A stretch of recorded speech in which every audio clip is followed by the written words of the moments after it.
بسم اللہ الرحمن الرحیم۔ طلاق اور لیان کے بارے رسول اکرم صلی اللہ علیہ وآلہ وسلم سے جو مرویات ہیں ان کا بیان۔ طلاق کا مسنون طریقہ، طلاق حسن ہے، طلاق احسن ہے اور طلاق بدعت ہے۔ اچھا جی، مسنون یہی ہے کہ طلاق طہر میں دی جائے، حسن ہو یا احسن ہو۔ مسنون کیا ہے؟ طلاق طہر میں دی جائے۔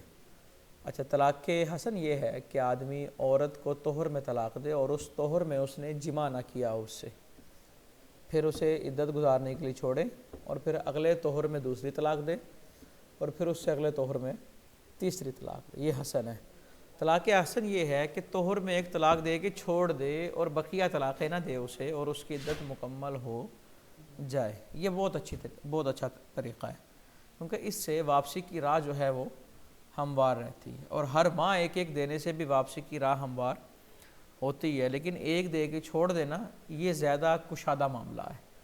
اور یاد رکھیں، حلال کاموں میں سب سے برا کام طلاق ہی ہے، اور تب جب اس کو بغیر کسی وجہ کے دیا جائے۔ اگر طلاق کی کوئی شرعی وجہ ہو تو پھر یہ برا نہیں ہے۔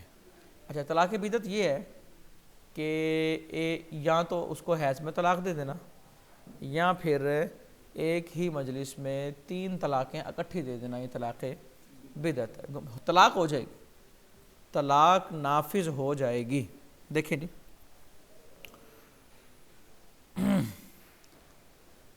ابن عمر رضی اللہ تعالیٰ عنہ نے اپنی بیوی کو حیض کی دنوں میں طلاق دی تو حضرت عمر رضی اللہ تعالیٰ عنہ نے آقا صلی اللہ علیہ وآلہ وسلم سے پوچھا، فَأَمَرَهُ أَن يُرَاجِعَهَا، تو آپ نے حکم دیا کہ کیا کرے؟ وہ رجوع کرے۔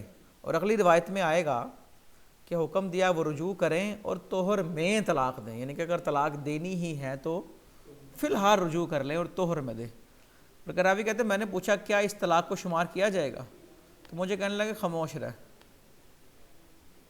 اگر کوئی عاجز یا احمق آدمی طلاق دے گا تو کیا شمار نہیں ہوتی؟ اس کا مطلب یہ ہے کہ طلاق شمار کی جائے گی۔ طلاق ہوئی ہے تو رجوع ہوا نا، اگر طلاق شمار ہی نہ ہوتی تو کہتے طلاق ہوئی نہیں، یعنی رشتہ بحال ہے۔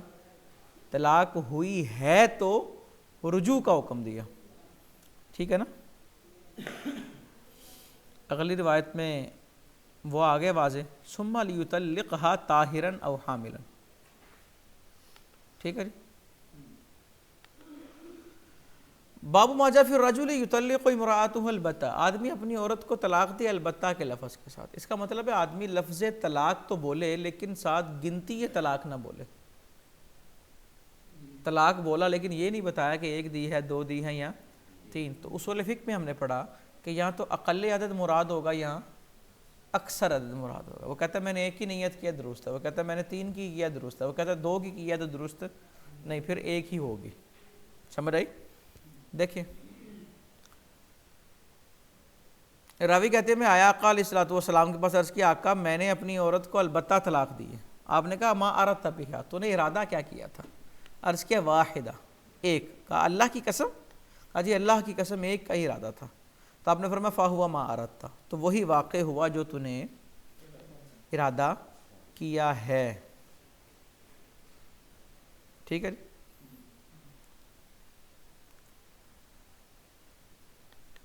احناف کا موقف میں نے آپ کے سامنے رکھ دیا کہ 1 کی نیت بھی درست ہے اور 3 کی بھی، 2 کی نیت درست۔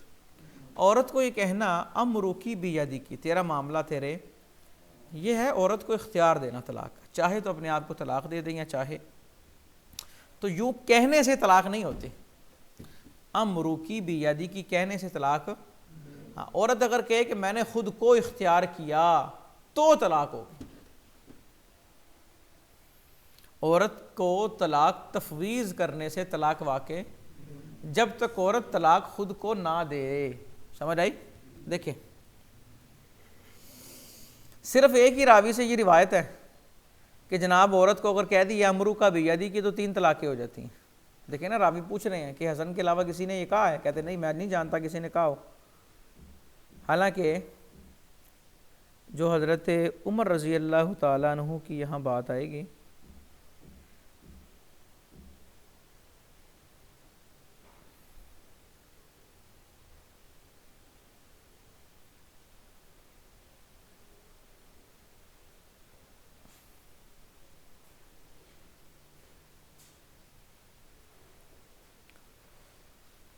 یہ دیکھیں نا، منہم عمر بن الخطاب عبداللہ بن مسعود ہی واحدۃ، کہ یہ ایک طلاق ہے۔ کیا مطلب؟ کہ عورت کو کہا امروکی بیدک، اور اس نے خود کو اختیار کر لیا، تو ایک واقع ہوگی، کتنی؟ ایک طلاق بائن واقع ہوگی، طلاق بائن، کیونکہ طلاق بائن وہ ہوتی ہے جو صریح الفاظ سے نہ ہو، کنایات ہو، تو چونکہ یہ کنایا ہے نا، یہ صراحت نہیں ہے، تو ایک طلاق بائن واقع ہوگی۔ ہاں، اور آگے دیکھیں نا، مزید اس کی وضاحتیں ہیں۔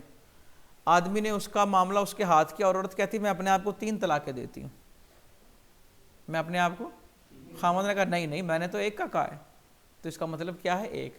لیکن اگر خامند خاموش رہا تو اس کا مطلب ہے خامند نے اس کی بات کی تصدیق کر دیا ہے کہ میری مراد 3 ہی تھی، یعنی کہ یہاں پر بھی وہ چیز آ جائے گی کہ اقل عدد مراد ہے یا اکثر عدد مراد ہے، درمیانہ عدد مراد نہیں لیا جا سکتا۔ خیار وہی بات ہے۔ حضرت عائشہ رضی اللہ تعالیٰ نے کہتی ہیں ہمیں رسول اللہ صلی اللہ علیہ وآلہ وسلم نے خیار دیا۔ قرآن میں کیسے آیا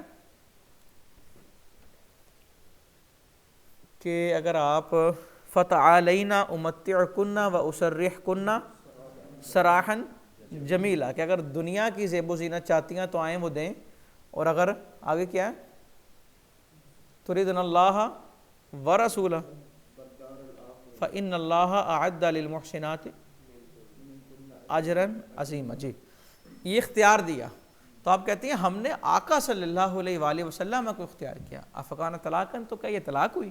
یعنی کہ نہیں، اختیار دینے سے طلاق نہیں ہوتی جب تک وہ اسے اختیار نہ کریں۔ اچھا، ایک چیز اور، جو کنائے کے الفاظ ہیں نا طلاق کے لیے، بے شمار الفاظ ہیں کنائے کے، اٹھ، نکل، دوپٹہ پکڑ، چادر پکڑ، جوتا پہن، دفع ہو جا، وغیرہ ذالک۔ کنائے سے طلاق واقع ہونے کے لیے 2 شرطیں ہیں۔ نمبر 1، ان الفاظ سے طلاق کی نیت ہو۔ لفظ جب ظاہر ہے نا، پھر نیت کا اعتبار نہیں۔ ایک شخص کہتا ہے اپنی بیوی کو کہ میں نے تجھے طلاق دی، اور وہ کہتا ہے جی میں نے طلاق کی نیت نہیں کی، میں نے ڈرایا صرف، نہیں۔ اب لفظ واضح ہے تو طلاق، وہ کہتا نہیں میں نے تے والی دی ہے، کہا تے والی دی ہے پھر بھی طلاق واقع ہو گئی، سمجھ آئی نا؟ تے والی دی ہے تو تے والی واقع ہو گئی ہے۔ کچھ لوگ ہوتے ہیں نا، مسئلہ پوچھ پوچھ کے سیانے بن جاتے ہیں۔ تو لفظ جب طلاق کا واضح ہے، اور تے والی طلاق بھی صراحت ہے، لہجے کا فرق ہے نا صرف، لفظ طلاق جب واضح ہے تو اس میں نیت کا اعتبار نہیں، اور جب لفظ طلاق سری نہیں ہے، کنائے والا ہے، تو اب 2 چیزیں شرط ہیں کہ نیت طلاق کی ہو۔ ایک آدمی اپنی بیوی کو غصے میں کہتا ہے دفع ہو جاؤ، لیکن طلاق کی نیت نہیں ہے، تو اس سے طلاق واقع نہیں ہوگی۔ اب یہاں طلاق کی نیت سے وہ کہتا ہے اچھا ٹھیک ہے ابھی تو دفع ہوں، تو طلاق واقع ہوگی۔ یا طلاق کی نیت نہیں ہے تو مذاکرہ طلاق کیا ہو جی، کہ بیوی طلاق مانگ رہی ہے، خامد طلاق دینے کی باتیں کر رہا ہے، اس دوران بات کرتے کرتے چلتے چلتے خامد نے کہہ دیا اٹھ اپنا دوپٹہ اٹھا اور جا،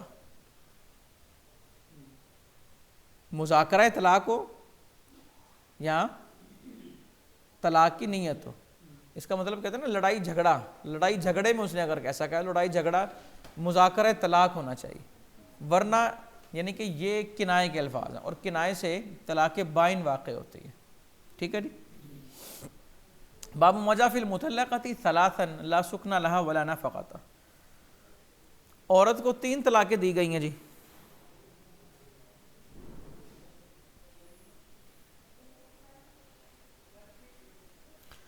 تین طلاقیں دینے کے بعد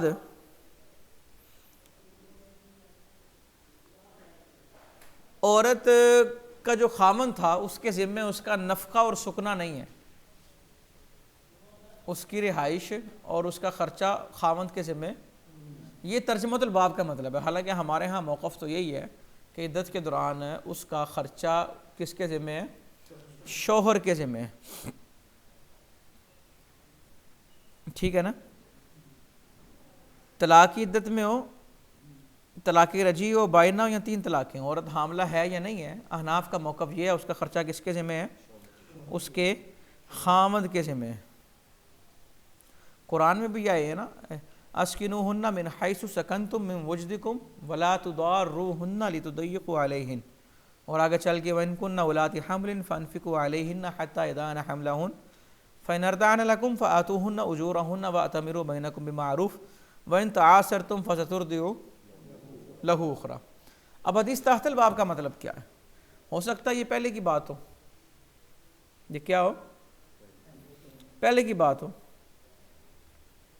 یہ دیکھیں نا، اور دیکھیں یہ فاطمہ بنت قیس رضی اللہ تعالیٰ عنہ والی روایت جو ہم نے گزشتہ سبق میں پڑھی، کہتے ہیں مجھے میرے خامد نے حضور صلی اللہ علیہ وسلم کے دور مبارک میں 3 طلاقیں دی، تو آپ نے فرمایا تیرے لیے سکنا اور خرچہ نہیں ہے۔ اچھا، اب اس حدیث تحت الباب سے یہ ثابت کرنا کہ خامد کے ذمہ اس کی رہائش اور خرچہ نہیں، یہ درست نہیں ہے۔ دیکھیں وہ کیسے نہیں ہے، کیونکہ ہم نے گزشتہ سبق میں پڑھا تھا کہ اس عورت نے آ کر پہلے یہ عرض کیا تھا کہ میرے خامد نے میرے لیے مکان اور خرچے کا اہتمام نہیں کیا۔ اس نے اہتمام کیا میں وہاں عدت گزار لوں؟ آپ نے کہا گزار لو، پھر کہا نہیں وہاں مہاجر آتے ہیں، پھر عرض کیا کہا وہاں گزار لوں؟ پھر آپ نے خود فرمایا کہ ابن ام مکتوم کے گھر عدت گزاریں، کیونکہ وہاں پہ اگر آپ کو کپڑے وغیرہ بھی بدلنے پڑتے ہیں تو دیکھنے والا کوئی نہیں ہے۔ یعنی کہ یہاں انہوں نے کہا تھا کہ میرا خرچہ انہوں نے نہیں دیا اور میرے لیے اہتمام نہیں کیا۔ اس کا مطلب یہ نہیں ہے کہ حضور صلی اللہ علیہ وآلہ وسلم نے فرمایا کہ خامند کے ذمہ یہ چیزیں نہیں ہیں۔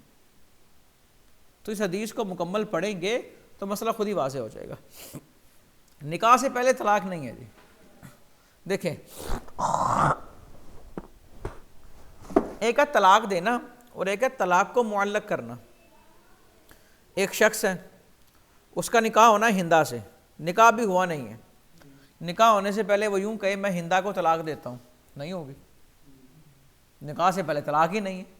لیکن اگر وہ یوں کہے کہ اگر میرا اس ہندا سے نکاح ہوا، ہندا بنت فلانہ سے نکاح ہوا، بنت فلاں سے نکاح ہوا، تو اسے طلاق، تو نکاح ہوتے ہی طلاق ہو جائے گی، تو اسے نکاح ہوتے ہی ایک دفعہ طلاق پائے گی تو حکم پورا ہو گیا۔ اب دوبارہ جب نکاح ہوگا تو اب طلاق اسے نہیں ہوگی۔ لیکن اگر اس نے یہ کہا کہ میرا جب بھی ہندا سے نکاح ہو تو طلاق، تو جب نکاح ہوگا اسے خود بخود طلاق، تعلیق کرنا کچھ اور ہے اور طلاق دینا کچھ اور، تو نکاح سے پہلے طلاق واقع نہیں۔ لیکن اگر کسی نے طلاق کو معلق کر دیا ہے اور تعلیق وہ پائی گئی تو پھر طلاق واقع ہو جائے گی۔ اور اسی طرح کبھی کبھی انسان اگر معلق کر دے طلاق کو ایسی چیز کے ساتھ جو ناممکن ہے تو طلاق فوراً واقع ہو جائے گی۔ ایک شخص اپنی بیوی کو کہے، زید اپنی بیوی ہندا کو کہتا ہے کہ اگر آسمان میرے اوپر ہے، اگر آسمان میرے اوپر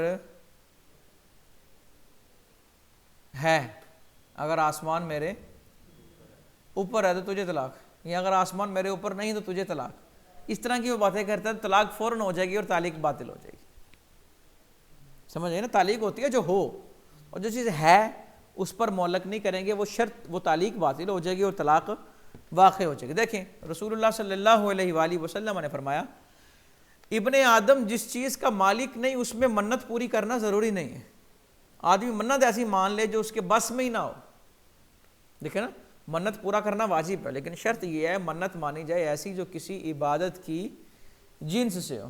اور اگر آدمی اتنی زیادہ منت مان لے، ایک بندہ کہہ لے جناب میں ایک رات میں 20 قرآن ختم کروں گا، تو کہ جس کا وہ مالک نہیں وہ اس پر لازم نہیں، اور جس کا غلام کا وہ مالک نہیں اس کی آزادی بھی اس پر لازم نہیں، اور طلاق نہیں ہے اس میں جس کا وہ مالک نہیں ہے۔ یعنی کہ جب تک وہ نکاح نہیں ہوا وہ طلاق، لیکن نیچے ساری وضاحت ہے، میں نے بتا دیا ہے کہ طلاق دینا کچھ اور ہے اور طلاق کی تعلیق کرنا کچھ اور ہے۔ اگر وہ تعلیق کرے گا تو وہ دیکھی جائے گی، وہ مؤثر ہوگی۔ لونڈی کی 2 طلاقیں ہیں جی، اور لونڈی کی عدت بھی 2 حیض ہے۔ دل ہی دل میں اگر کوئی اپنی بیوی کو طلاق دے دے، یحدث نفسہ بطلاق امراتی، تو دل ہی دل میں طلاق دینے سے طلاق واقع جب تک کوئی ایکٹ نہ کیا جائے یا لفظ ادا نہ کیا جائے، تلفظ نہ کیا جائے۔ لفظ کیا ہے؟ ما یتلفظ بہ الانسان، انسان جو منہ سے نکالے، دل ہی دل میں جو ہے اللہ رب العزت نے حضور صلی اللہ علیہ وآلہ وسلم کی امت کی وہ باتیں معاف کر دی ہیں جو دل ہی دل میں ہیں۔ جب تک انسان اس پر عمل نہ کرے یا اس کے بارے گفتگو نہ کرے۔ فی الجد والحزل فی الطلاق، طلاق ہنسی میں بھی ہو جاتی ہے، یعنی کہ طلاق ارادہ نیت کر کے بھی ہو جاتی ہے، جد نیت کر کے، اور حزل کہتے ہیں مذاق، اس کے اندر مذاق نہیں دیکھا جاتا۔ تین کام ایسے ہیں، جدہن جدن، ان کی نیت سے وہ کام واقع ہو جاتے ہیں، وحزلہن جدن، اور مذاق میں بھی واقع ہو جاتے ہیں۔ وہ کون سے تین کام ہیں جی؟ کون سے ہیں؟ اور رجوع، النکاح والطلاق والرجعۃ، خلا کا بیان۔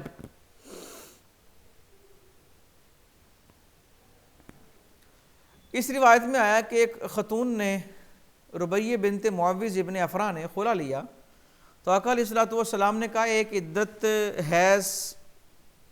حیض ان کی عدت ہے۔ کتنی؟ تو کچھ نے استدلال کرتے ہوئے کہا کہ ایک حیض عدت کے اندر اگر عورت کو خلا ہوا ہے تو اس کی عدت صرف کیا ہے؟ ایک حیض ہے۔ تو ہمارا موقف یہ نہیں ہے، چونکہ جو خلا ہوتا ہے در حقیقت یہ بھی طلاق بائن ہے، اور قرآن نے کہہ دیا والمطلقات یتربصن بانفسہن ثلاثۃ قروء۔ اگلی روایت بھی اسی طرح، مختلعات، خلا لینے والی جو عورتیں ہیں، یعنی کہ جو ناحق خلا لیتی ہیں، ایسے ہی خواہ مخواہ کوئی اور پسند آیا تو پہلے خاوند کو چھوڑ دیا، یا پرانا جس کو پسند کیا تھا وہ مل گیا تو اب خاوند سے چھٹکارا چاہتی ہیں، تو آپ صلی اللہ علیہ وآلہ وسلم نے فرمایا المختلعات ہن المنافقات، کہ یہ تو منافق ہیں جو ناحق خلا لیتے ہیں۔ اور دیکھیں نا اسی روایت میں، کوئی عورت اختلعت من زوجها بغیر باس، بغیر کسی وجہ کے خلا لیا، لم ترح رائحۃ الجنہ، وہ عورت جنت کی خوشبو نہیں سونگے گی۔ سمجھ آئی؟ اگلی روایت بھی اسی طرح،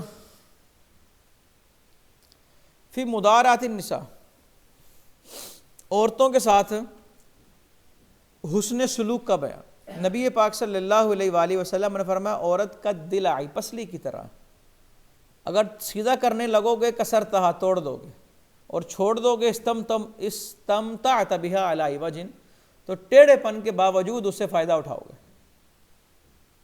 فائدہ اٹھانا ہے یا نہیں اٹھانا؟ اگر سیدھا کرو گے تو ٹوٹ جائے گی، فائدہ نہیں اٹھا سکے، اور اگر فائدہ اٹھانا ہے تو اس کو ٹیڑھا ہی رہنے دو۔ ایک شخص کا باپ اسے کہے کہ اپنی بیوی کو طلاق دے دے تو کیا حکم ہے؟ حضرت ابن عمر رضی اللہ تعالیٰ عنہ کو حضرت عمر نے کہا کہ اپنی بیوی کو طلاق دو، انہوں نے آقا علیہ الصلوۃ والسلام سے پوچھا تو آپ نے فرمایا اپنی بیوی کو طلاق دے دو۔ باپ اگر حضرت عمر جیسا ہے اور وہ کسی وجہ سے کہہ رہے ہیں تو بیٹے کو چاہیے کہ وہ اپنی بیوی کو طلاق دے دے۔ حضرت ابراہیم علیہ السلام نے حضرت اسماعیل علیہ السلام کی بیوی کو یہ پیغام دیا تھا نا کہ میرا بیٹا جب آئے سلام کہنا، اور کہنا گھر کی چوکھٹ ٹھیک نہیں ہے بدلو، تو وہ سمجھ گئے کہ بیوی کو طلاق دینے کا حکم ہے، اور انہوں نے اپنی بیوی کو چھوڑ دیا۔ پھر دوبارہ جب آئے اور اس کی تصدیق کی، کہا اب گھر کی چوکھٹ جو ہے وہ ٹھیک ہے۔ باپ اگر متقی ہے، پرہیزگار ہے، ایماندار ہے، اور وہ سمجھتا ہے، اور جو بیوی اس کی ہے وہ بد اخلاق ہے، اور باپ کہتا ہے تو پھر اسے طلاق۔ لیکن معاشرے کے اندر چونکہ انانیت کا دور ہے، لڑائی جھگڑا فتنہ فساد، اور ذاتی مفاد کے لیے، اور کئی دفعہ بہت سارے معاملات ایسے ہوتے ہیں جس میں ایک قصوروار عورت نہیں ہوتی، تو اس صورت میں اگر باپ کی اتباع کی جائے گی تو گناہ گار ہوگا آدمی۔ لا طاعۃ فی معصیہ، معصیت کے اندر اطاعت نہیں ہے، معصیت کے اندر اطاعت نہیں ہے۔ تو اس لیے موجودہ دور میں سیپریٹ ہو کے رہنا چاہیے۔ اسلام کا بھی حکم یہی ہے کہ بچہ بالغ ہو تو اس کا بستر الگ کر دو، سیپریٹ کر دو نا، بستر اس کا الگ کر دو۔ لیکن کئی جگہوں پہ دیکھا بچے بڑے بڑے بھی ہو جاتے ہیں، گودوں سے نیچے نہیں اترتے، ایسا نہیں ہونا چاہیے، بہتر حکم ہے سیپریٹ کر دو۔ آپ لوگوں کو اندازہ نہیں ہے کہ اس وقت معاشرے میں کس طرح کے مسائل پیدا ہو رہے ہیں، اور ایک دو بیسیوں نہیں سینکڑوں سے ہزاروں کی تعداد ہو چکی ہے کہ سسر کی بہو پہ غلط نظر ہے، اور بہو نیک ہے، پارسا ہے، اور اس نے سسر کی بات نہیں مانی تو سسر نے اس پہ بد چلنے کا الزام لگا دیا۔ تو بڑا مشکل ہے، یہ بڑے بڑے شہروں میں ایسے بڑے بڑے مسئلے ہیں۔ تو اس لیے اس میں کوئی یار نہیں ہے کہ بندہ وقت سے پہلے ہی کہہ دے کہ میں نے سیپریٹ رہنا، اور سیپریٹ رہے، آئے جائے ملے، ساتھ لے کے جائیں، ساتھ لے کے آئیں۔ اب دیکھیں نا، سسر جیسا جو ایک مقدس رشتہ ہے، جہاں رشتہ حرمت ہے، ایک حرمت ثابت ہو چکی ہے، اور وہاں اگر اس طرح کی برائیاں پیدا ہو رہی ہیں تو جو جیٹھ دیور، جہاں پہ تو رشتہ حرام ہی نہیں ہے، جو ہے ہی غیر محرم، وہاں فتنہ کتنا زیادہ، محرموں میں فتنہ آ گیا، اور جو غیر محرم ہے ان کے اندر کتنا فتنہ ہوگا. سمجھ آئی نا؟ کئی کیس عدالتوں میں پڑے ہیں، باپ کا سوتیلی بیٹی سے ناجائز رشتہ سامنے آ رہا ہے، اور عورت کا سوتیلے بیٹے سے رشتہ سامنے آ رہا ہے. صاحب حلال حرام کی تمیز ہی نہیں رہی، اتنی نفسانی خواہشات کی آگ لگی ہوئی ہے. تو اس لیے سمجھ آئی نا، ساری چیزوں کو دیکھا جائے تو برے وقت سے بچنے کے لیے انجام کا خطرہ ہو تو کبھی کبھی آغاز بدلنا پڑتا ہے. تو اس چیز کو، یہ میرا ایک مشورہ ہے، ذہن میں رکھیے گا. مولوی علماء ویسے رہتے سیپریٹ ہی ہیں، اکثر گھر کہیں ہوتا ہے، اور وہ ظاہر سی بات ہے جہاں ڈیوٹی دے رہے ہیں تدریس کی، امامت کی، خطابت کی، وہاں وہ فیملی کے ساتھ. اور یہ بڑا اچھا، لوگ اکثر پوچھتے ہیں نا کہ مولویوں کی جو آئلی زندگی ہے علماء کی، وہ خوشگوار کیسے ہے. اس کی ایک وجہ یہی ہے، وہ سیپریٹ رہتے ہیں. اور حقیقت بتا رہا ہوں، کئی تجربات کرنا چھوڑا ہے، وہ سیپریٹ رہتے ہیں اور اس میں بڑی خوش، نہ کسی کی کوئی تانا، نہ کسی آپس میں رہنا ہے، جیسے مرضی رہیں. جب بھی گھر جانا ہے بطور مہمان بن کے جانا ہے، اور وہاں پھر قدر بھی ہوتی ہے. ورنہ تو یہ اس نے کر دیا، اس نے وہ کر دیا. جوائنٹ فیملی میں آدمی صرف یہی باتیں سنتا ہے. کمرے میں جائے گا تو بیوی شکایتیں لگائے گی، ڈرائنگ روم میں آئے گا تو بہن بھائی ماں باپ وہ شکایتیں لگائیں گے. تو اکثر جگہوں پہ ایسا ہوگا، چند ایک ہوں گے جو گھر مستثنیٰ ہیں. تو بہرحال اللہ تعالیٰ محفوظ رکھے. اچھا، ایک عورت جو ہے لا تسأل المرأة طلاقا،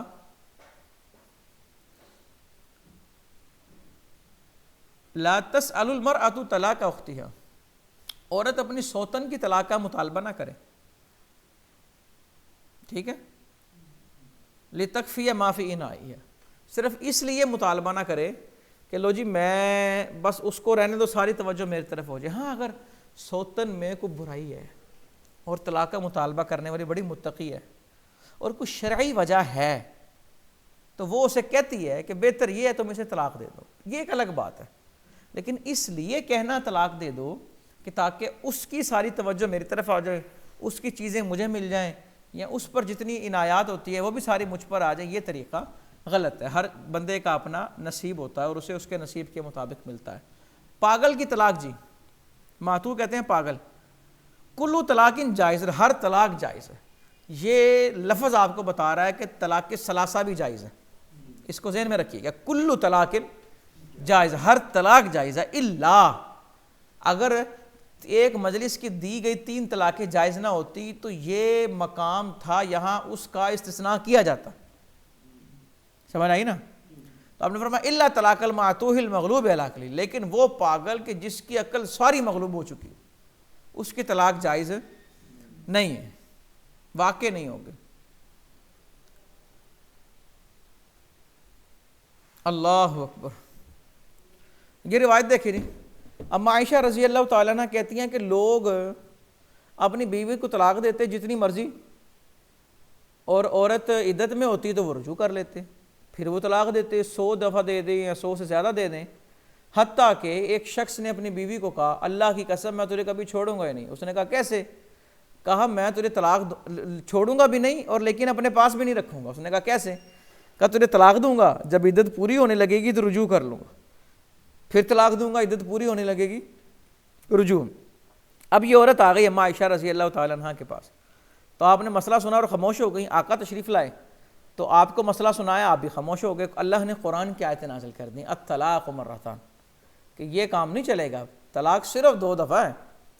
فَإِمْسَاكُمْ بِمَعْرُوفٍ أَوْ تَسْرِيحٌ بِإِحْسَان، روک لو یا چھوڑ دو. اور آگے چل کے کیا کہا؟ فَإِن طَلَّقَهَا، کچھ آگے چل کے فَلَا تَحِلُّ لَهُ مِن بَعْدُ حَتَّى تَنكِحَ زَوْجًا غَيْرَهُ، کہ تیسری طلاق دی تو کہانی ختم ہو جائے گی. کہتے ہیں پھر لوگوں نے جو طلاق دے چکے تھے اس کو بھی گنا اور جنہوں نے طلاق نہیں دی تھی اس کو بھی گنا. پھر لوگ طلاقیں گننا شروع ہو گئے کہ ہم نے کتنی طلاق دی ہے. یہ دیکھیں نا، اسلام نے عورت کو عزت دی ہے.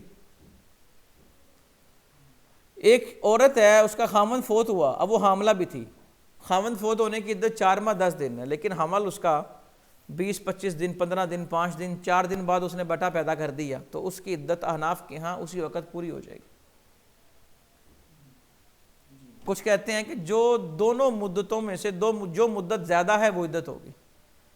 بیٹا پیدا کرنے کی، ہو سکتا ہے 2 دن پہلے حمل ہوا ہو، اب تو 9 ماہ چلے گی. لیکن حناف کہتے ہیں قرآن نے جب کہہ دیا وَأُولَاتُ الْأَحْمَالِ أَجَلُهُنَّ أَن يَضَعْنَ حَمْلَهُنَّ کہ حمل والیوں کی عدت یہ ہے کہ وہ بچہ پیدا کر دیں، تو قرآن کا حکم یہی ہے کہ اس کی عدت اسی وقت. اور یہ دیکھیے نبی پاک صلی اللہ علیہ وآلہ وسلم کے پاس مسئلہ آیا کہ سبیہ ان کے خاوند کی وفات کے 23 یا 25 دن کے بعد بچہ پیدا ہو گیا، تو انہوں نے نکاح کی تیاری شروع کر دی، سجنا سورنا شروع کر دیا، تو لوگوں نے برا منایا. تو آقا علیہ الصلوۃ والسلام کی بارگاہ میں مسئلہ رکھا، تو آپ نے کہا ان تفعل فقد حل اجلھا، اگر وہ ایسا کر لے تو نکاح اس کا بالکل درست ہے، بالکل اس کا درست ہے نکاح.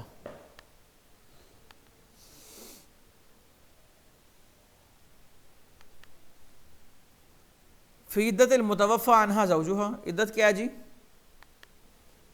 جس کا شوہر فوت ہو جائے 4 ماہ الا علی زوج 4 اشہر و عشرہ، کتنے؟ 4 ماہ اور 10 دن. اللہ اکبر. اچھا یہ روایت دیکھیں بڑی مزیدار ہے. حضرت ام حبیبہ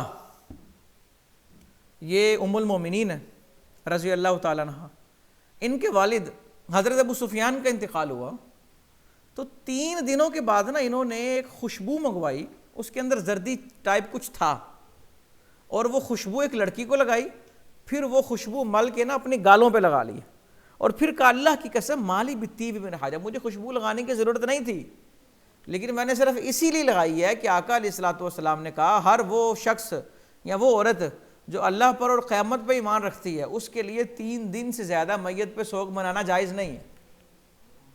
تو میں نے صرف خوشبو اس لیے لگائی ہے کہ لوگوں کو پتہ لگے میں نے آقا کے فرمان پہ عمل کیا ہے، اور چوتھے دن سوگ نہیں منایا، میں نے خوشبو لگائی ہے.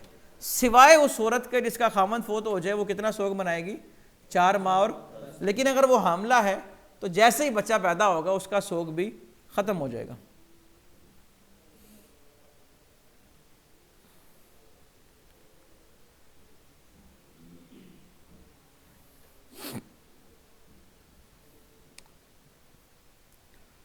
یہ اس روایت میں آیا سرما لگانے سے منع کیا کہ آنکھیں دکھتی ہیں، تو آپ نے کہا نہیں، 2 دفعہ بھی کہا، 3 دفعہ بھی کہا، پھر آپ نے کہا 4 ماہ 10 دن ہیں ان کو پورا کر لیا جائے. اچھا یعنی کہ اگر عورت عدت میں ہے، تیل وغیرہ لگانے کی، کنگھی کرنے کی اسے اجازت، لیکن اگر کوئی مسئلہ بالوں میں جمیں پڑ گئی ہیں، اب بطور دوا کچھ لگانا پڑتا ہے تو اس کی اجازت ہے. آنکھیں دکھنے لگ گئی ہیں تو بطور دوا آنکھوں میں کچھ ڈالنا پڑتا ہے تو اس کی، یعنی کہ زینت کے لیے کوئی کام کرنے کی اجازت نہیں ہے. بال سنوارنے کے لیے تیل لگانے کی اجازت، تیل نہیں لگائے گی بال خراب ہو جائیں گے، ٹوٹ جائیں گے، خشکی آ جائے گی بہت زیادہ، تو اب اس نے لگایا ہے تو یہ زینت نہیں، یہ مجبوری ہے. اسی طرح آنکھوں میں سرما لگایا خوبصورتی کے لیے، جائز نہیں. لیکن آنکھیں دکھ گئی ہیں، درد ہو رہی ہیں، پانی نکل رہا ہے، سرما نہ لگایا تو مزید خراب ہو جائیں گی، تو اب سرما لگایا تو یہ جائز ہے. ترک زینت، عدت کے اندر ترک زینت ہے. کفارہ ادا کرنے سے پہلے ایک آدمی نے اپنی بیوی سے زہار کیا اور کفارے سے پہلے ہی جمع کر لیا، تو کیا کریں؟ ایک ہی کفارہ ادا کرے گا، 2 کفارے اس پر نہیں ہوں گے. توبہ کرے اور ایک کفارہ ادا کرے.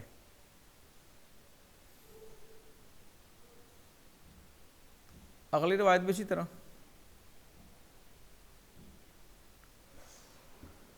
زہار کا کفارہ کیا ہے جی؟ غلام آزاد کرنا، یا 2 ماہ کے لگاتار روزے رکھنا، یا پھر 60 مسکینوں کو کھانا کھلانا. ایلا کیا ہوتا ہے؟ آدمی قسم کھا لے اپنی بیوی کے پاس نہیں جائے گا، 4 ماہ تک میں اپنی بیوی کے پاس نہیں جاؤں گا، اگر کوئی یہ قسم کھا لے تو اسے کیا کہتے ہیں؟ ایلا. اب اگر 4 ماہ کے بعد وہ نہیں جاتا بیوی کے پاس تو حناف کے ہاں 1 طلاق بائن واقع ہو جائے گی. اما عائشہ رضی اللہ تعالیٰ نے فرماتی ہیں آقا علیہ الصلوۃ والسلام نے اپنی بیویوں سے ایلا کر لیا. اللہ اکبر. حضور علیہ الصلوۃ والسلام کی اگر عائلی زندگی پڑھے نا اور اسوہ حسنہ دیکھیں، سبحان. ایلا کیا اور حرام قرار دے دیا بیویوں کو، تو پھر آپ نے اس حرام کو حلال کیا اور قسم کا کفارہ، قسم کھا لی تھی نا کہ میں نہیں جاؤں گا، تو پھر آپ نے قسم کا کفارہ ادا کیا. کہ جو شخص قسم کھا لے اور وہ قسم غیر شرعی ہے تو اس قسم کو توڑ کر اس کا کفارہ ادا کر دینا چاہیے۔ ٹھیک ہے جی۔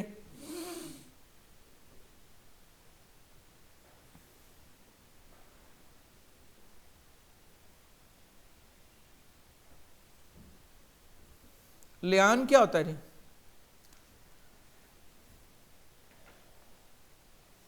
حدیث کا ترجمہ دیکھیں، مسئلہ واضح ہو جائے گا۔ سعید بن جبیر کہتے ہیں میں نے مطلعنین کے بارے پوچھا کہ ایک شخص نے بیوی پہ الزام لگایا، بیوی خاوند پہ لگا رہی ہے، اور حکومت تھا مصعب بن زبیر کی حکومت تھی اس وقت وہاں پہ، کیا ان کے درمیان تفریق کی جائے گی کہ نہیں؟ دونوں نے لیان کیا نا۔ لیان یہ ہے کہ 4 دفعہ قسم کھائے گا اللہ کی قسم میں سچا یہ جھوٹی، اور 5ویں دفعہ یہ کہے گا اللہ کی لعنت ہو مجھ پہ اگر میں جھوٹا ہوں اور یہ سچی ہے، اور اسی طرح عورت بھی 4 دفعہ۔ اور یہ ہوتا کب ہے؟ جب دونوں میں سے ایک کسی پہ بد چلنے کا الزام لگائے اور دوسرا اس کا انکار کرے۔ دیکھیں فما ادریت ما اقول، کہتے ہیں سعید بن جبیر کہتے ہیں مجھے پتہ ہی نہیں تھا میں کیا کہوں، کہتے ہیں میں فوراً عبداللہ بن عمر کے گھر گیا اور میں نے اجازت مانگی تو مجھے کہا انہ قائلن، قائلن کا مطلب کیلولہ کر رہے ہیں، وہ لیٹے ہوئے ہیں۔ کہتے ہیں میری گفتگو ابن عمر رضی اللہ تعالیٰ عنہما نے سنی اور کہنے لگے ابن جبیر اندر آ جاؤ، کیا ہوا کیوں آئے ہو؟ کہتے ہیں میں داخل ہوا اور آپ ایک چٹائی پہ لیٹے ہوئے تھے، عرض کیا اے ابو عبد الرحمن کیا جو 2 لیان کرنے والے ہیں ان میں تفریق کی جائے گی؟ کہا سبحان اللہ، بے شک سب سے پہلے اس کا سوال فلاں بن فلاں نے کیا۔ وہ آقا کے پاس تشریف لایا اور آپ صلی اللہ علیہ وآلہ وسلم سے عرض کیا یا رسول اللہ آپ کا کیا خیال ہے، ہم میں سے کوئی ایک اپنی بیوی کو فحش کام کرتے دیکھے تو وہ کیا کرے؟ اگر تو وہ بات کرے گا تو بہت بڑے معاملے کی بات کرے گا، اور اگر وہ خاموش رہے گا تو بہت بڑے معاملے میں خاموش رہے گا۔